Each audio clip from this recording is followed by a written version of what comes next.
ہمیں منفی چیزیں دکھاتا ہے، یعنی وہی آتنکواد، وہی دہشت گردی، عورتوں پر مظالم، نان مسلمز کے ساتھ نفرت اور ایسے ہی بیکار اور منفی تصورات وغیرہ وغیرہ۔ جب میں نے یہاں آ کر دیکھا کہ چیزیں میری سوچ سے کافی مختلف ہیں، تو میں نے اسلام پر اپنے طور پر ریسرچ کرنے کا فیصلہ کیا۔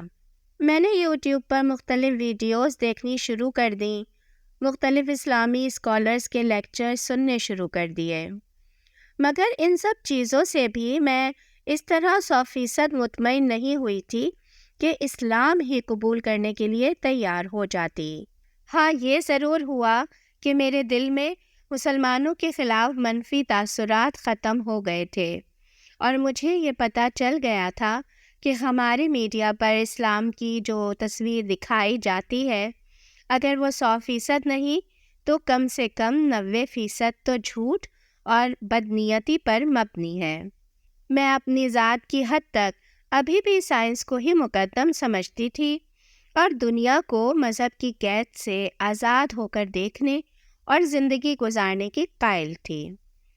اس کے بعد 2020 میں واپس جرمنی آ گئی، اور یہاں لاک ڈاؤن کی وجہ سے مجھے اپنے ماں باپ کے گھر میں بند ہو کر رہنا پڑ گیا۔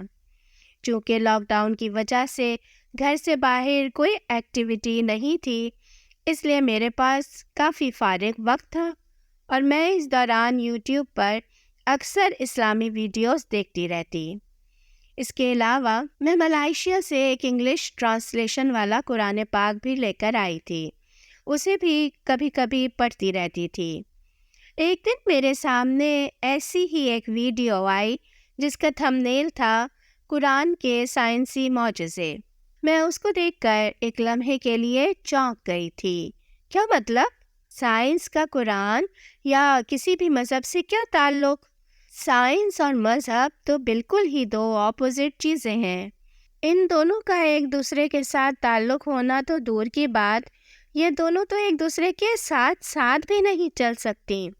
ہاں بالکل، میرے سائنس اور مذہب کے بارے میں یہی نظریات تھے۔ اس ٹاپک نے مجھے کافی جذباتی کر دیا تھا۔ میں نے وہ ویڈیو دیکھی اور اس کے بعد میں نے سائنس اور اسلام کے موضوع پر تحقیق اور مطالعہ کرنا شروع کر دیا۔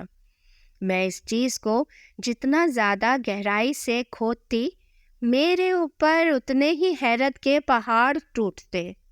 میں حیران تھی کہ محمد صلی اللہ علیہ وآلہ وسلم جیسا آدمی آج سے 1400 سال پہلے یہ سب سائنسی راز کیسے جانتا تھا۔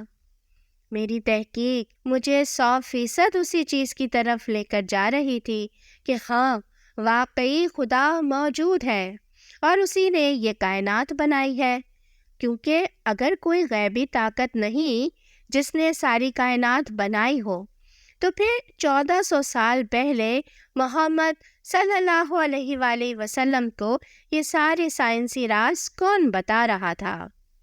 اسی طرح مجھے لگ بھگ 7-8 مہینے گزر گئے۔ اس دوران میں عام گفتگو میں اپنے والدین، اپنے ارد گرد موجود لوگوں، اپنے دوستوں اور یونیورسٹی فیلوز میں کافی ڈیفینسو ہو گئی تھی۔ میں نے اگرچہ اسلام قبول نہیں کیا تھا، مگر میں ہر جگہ اسلام کو ڈیفینڈ کرنے لگی تھی، اور جہاں کہیں بھی کوئی اسلام کے بارے میں منفی بات کرتا، میں اسے فوراً ٹوک دیتی تھی۔ اس کے علاوہ میں نے کئی اسلام قبول کرنے والوں کی ویڈیوز دیکھیں جنہوں نے مجھے اسلام قبول کرنے کے لیے موٹیویٹ کرنے میں بہت اہم کردار ادا کیا، اور فائنلی میں نے 2021 میں اسلام قبول کرنے کا فیصلہ کیا۔ میں نے 8 سے 10 دن تک مختلف یوٹیوب ویڈیو دیکھ دیکھ کر کلمہ شہادت یاد کیا، اور پھر ایک دن کلمہ شہادت پڑھ کر اسلام قبول کر لیا۔